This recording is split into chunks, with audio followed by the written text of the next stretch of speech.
We're going to start with the second reading. Turn to page 130.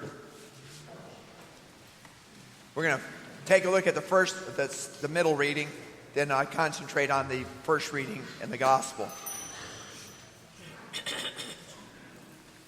Notice what chapter we're in. Now, we've been reading from 1 Corinthians for the past 4 Sundays.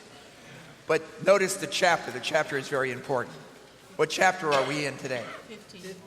Chapter 15. Friends, if you or somebody you know is struggling with death of a loved one or your own pending death, you got concerns what happens when you die, this is your chapter. This is your chapter. Paul had to write this chapter because there was some confusion about death and resurrection. And so he answers those questions for us. We're only going to get the beginning of it, but it's an exquisite reading for those who are struggling with the death of a loved one or their own pending death. What's going to happen to me? And Paul answers those questions for you. So what he's going to do today is sets us up to help us understand. In a nutshell, he gives us the gospel. The word gospel means, of course, good news. In a nutshell, he tells us what Jesus did. And the most important thing he did is rise from the dead. If he didn't rise from the dead, we wouldn't have known any of his teachings, and we wouldn't have cared if he died on a cross or not. In fact, a little bit later, and that's what I loved in this 15th chapter, Paul says, if Christ be not raised from the dead, your faith's in vain. So it rises and falls on his resurrection for us. But this is powerful. So if you need it, it's for you. Now, let's take a look at the first reading. Notice again, it's always important to know where we are. Where we are.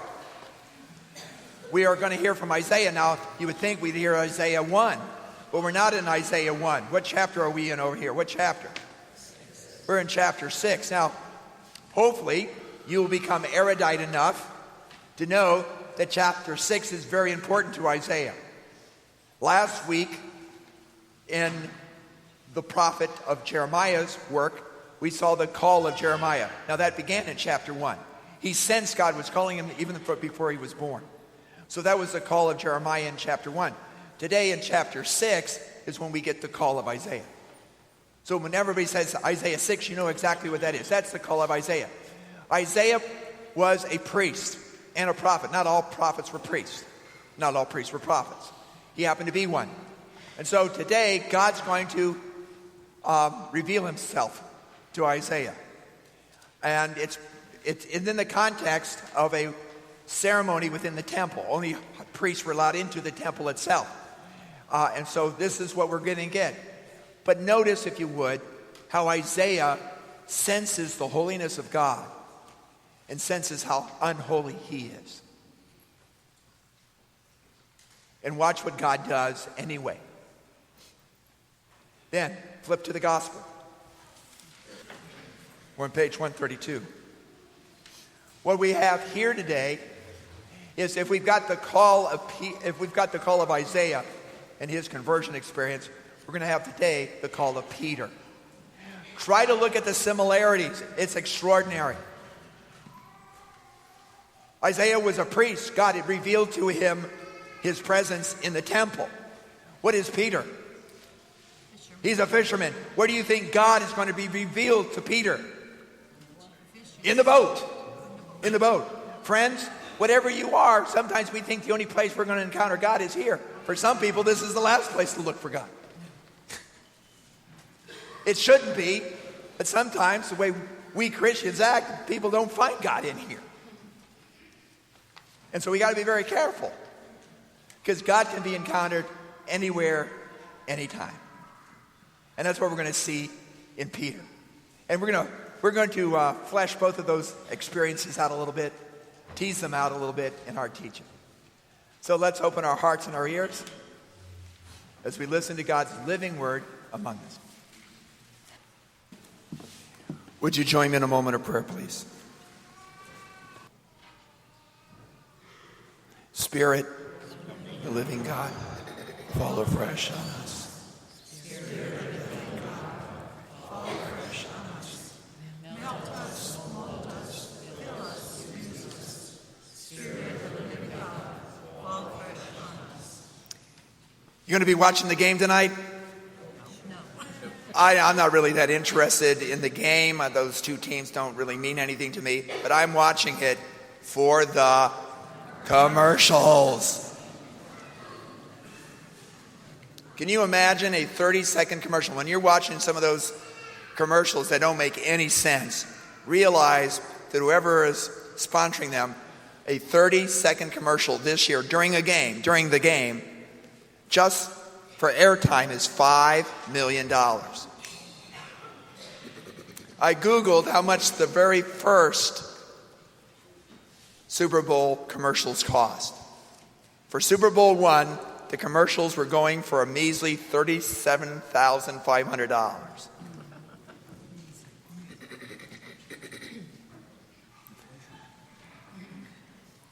But where else could you get hundreds of millions of people watching? I always was thinking, you know what? Maybe the Knights of Columbus should create a couple of commercials and show them during the Super Bowl. I mean, what a great act of evangelization. About 31 years ago, some man came up to me about a week before the Super Bowl, and he said, "Hey, Father, are you going to give us a Super Bowl homily?" I said, "What's a Super Bowl homily?" He says, "Oh, you know how you use football imagery and put it into the gospel and all that." And I really went, I said, I don't. I said, "Well, let me pray on it." Terrible words to ever say. He's like, okay, I prayed on it. Well, when I was praying on this during the week, that's when I read how the commercials were beginning to take on, and they really became a phenomenon. And so that's when I came up with this idea that the Knights of Columbus should sponsor a 30-second commercial. But in order to help them, what I have done for the past 30 years, and I'm going to do for you today, is I'm going to take the readings, the first reading in the gospel. I'm going to tell you the background a little bit more, and then I'm going to give you a commercial. My homily is going to be a commercial, okay? You follow? And after the homily, we'll take up a collection and see if we've got $5 million.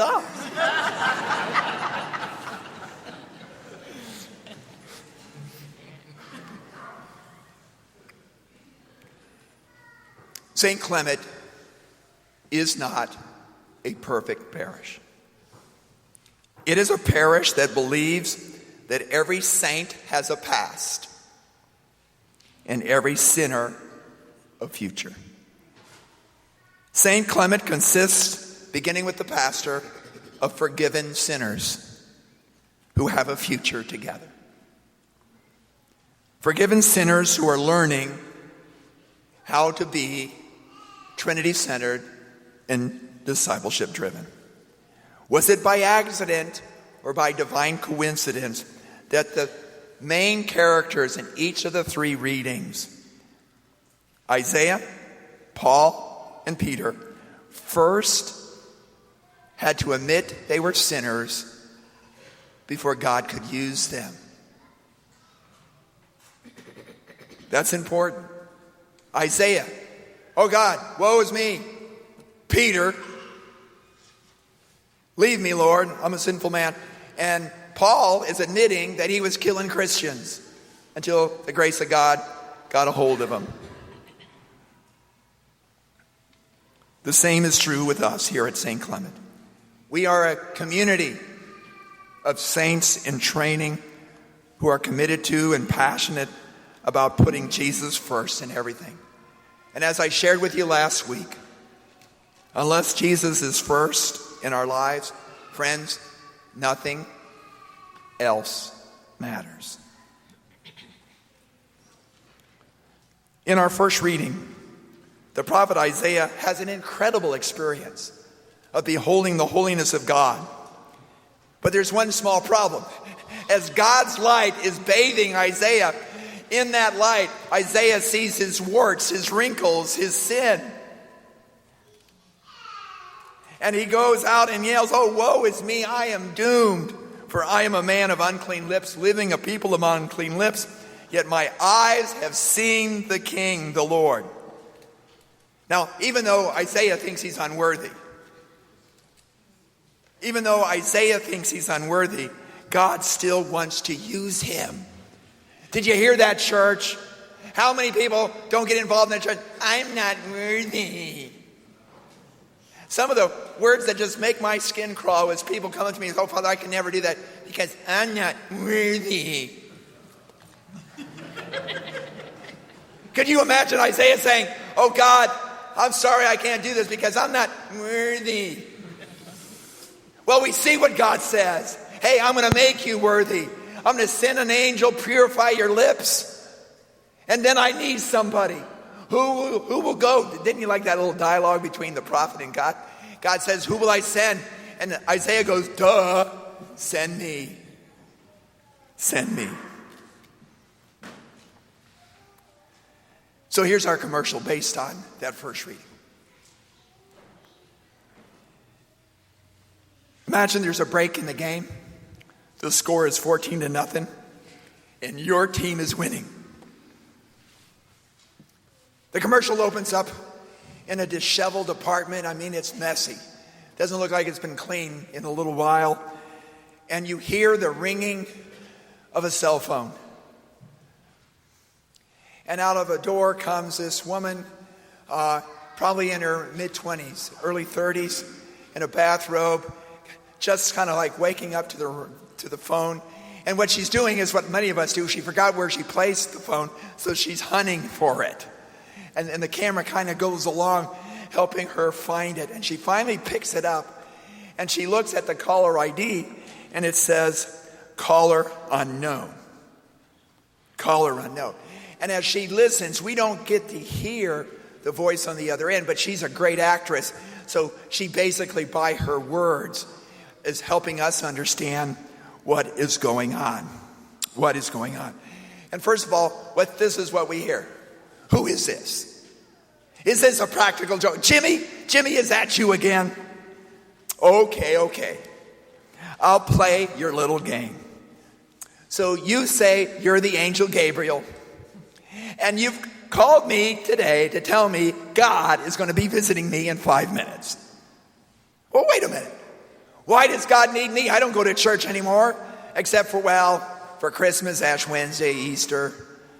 But why does God need me? Oh, God needs somebody my age? Okay, sure. I'll play along with your little game. Yes, I accept God's invitation to come to my apartment in 5 minutes. And then she clicks it off. And almost dazed at what just took place, she just is dazed and she kind of flops down on her couch and it's got all sorts of magazines and papers and a pizza box. And she just bewildered and she says out loud, if that wasn't a practical joke and you are actually coming to visit me, help me. My apartment's a mess. My life's a mess. And God, if you've chosen to come to me, wayward as I am, I accept your invitation. And here I am, Lord. With her arms out, with the background of her messy apartment, and she's not the prettiest thing to look like right now, the frame freezes. And printed on the screen are the following words. With God, every saint has a past, and every sinner a future. For more information about your future with the Lord, contact us at www.nicacolumbus.org. Back to the game. Today's gospel is my favorite gospel to visualize. I don't know if you ever do that, but Ignatius of Loyola is the one who gave us this incredible technique of reading the scriptures. He says, smell the smells of the scripture. Feel the scriptures. Hear the scriptures. Don't just read them. And I really try to get into this one. So you have to visualize what's going on here. The crowds are getting bigger and bigger. And Jesus is down on the shore of Galilee. And Jesus evidently has a degree in public speaking. So he knows he's got to get out a little bit use the reflection of the water to magnify his voice, and he can speak to a whole bunch more people. So he goes over and sees these fishermen, and he rents their boat. And he goes out and he preaches to them. Now when it's all over, Jesus wants to pay him. And so they're going to pay him in fish. And Jesus says, hey, go out here just a little bit and you'll get a lot of fish. Now, of course, can't you imagine this? Peter knows best. I mean, Peter's pooped. He's been fishing all night. And Peter knows a lot more about fishing than this rookie rabbi. Because you don't catch this kind of fish in the daytime. You catch it at night. But can't you see Peter going, sure. This guy's pretty powerful, so I'll humor him. Sure, Lord, we'll go. I'm sure Peter's saying, he ain't going to catch a minnow. And what happens? Incredible catch of fish. So much fish is coming on board that they have to call their buddies over, Peter's partners, and they fill up their boat. What I find fascinating is you got to visualize these things, friends. Here's Peter in the boat with Jesus, and these fish are coming in. Now, I don't know, I'm sure you know that when fish come on land, they just don't die. What do fish do? They're flipping and flopping. I love to see this scene. All these fish are coming around. Here's Peter, bedazzled by what Jesus has done. And all these fish are around their feet. And what are they doing? And then Peter, like Isaiah, recognizes he's in the holiness of God. The light of Jesus has shone on Peter's wrinkles, his warts, his sins. And he said, leave me, Lord, for I'm a sinful man. And what does Peter do next? He kneels down. Now what is he kneeling on? I love that scene. Friends, God can take you wherever he will find you. Even if it's in a boat, you've just catch a bunch of fish and you don't care. You're kneeling on those fish. Now, what happens next is extraordinary. And sometimes we forget this part of the gospel. What does Jesus do next? Jesus does not do the following. Jesus does not say, oh, Peter, thank you for telling me you're a sinner. I almost made a big mistake and made you the first pope. Oh, I'm going to go find a perfect person. Oh, thank God, Peter. And Jesus leaves the boat and walks on water.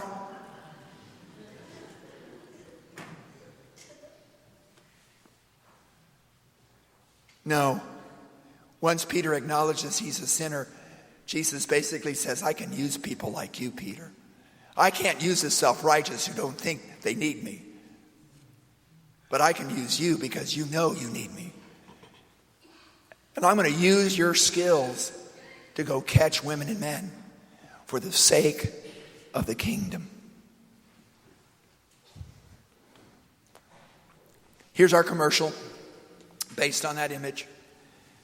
Right before halftime, the score is 21-7. Your team is winning. The commercial opens with these two men walking into a rustic scene, and there's a lake there, and you know they're going to go fishing. This one guy, the way they show him, I mean, this guy has got every single gadget you can have to go catch fish. And he's got the latest sportswear on.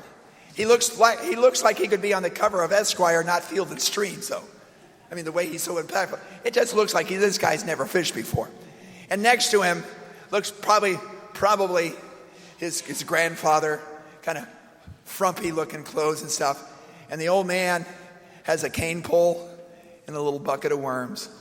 And this guy's carrying his fly reel and all that, fly rod and all this other stuff. And as soon as the old man starts fishing, he's catching fish. And of course, this guy with all his fancy clothing and fancy equipment is getting zip. So the old man changes poles with him.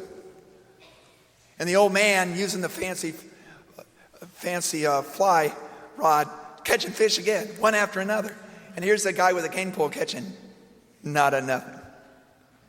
And so the old man goes over and whispers in this man's ears. And before you know it, this guy is catching fish. And the camera zooms in on the old man, and he's got a wonderful weather-tanned skin. And he just smiles at us. And he says, it's hard to catch fish. It's hard to catch fish if you don't first bait the hook. What did he say? It's hard to catch fish if you don't first bait the hook. And again, the scene freezes with these two guys fishing, still seeing. And what rolls up on the screen is the following. Jesus doesn't just want you to show up at church looking the part of a follower. Jesus wants to show you how to bait the hook and catch others for the kingdom of God, starting with yourself. Find out how to bait the hook at www.knightsofcolumbus.org. So what do you think? What do you think? I don't want applause. I want 5 million.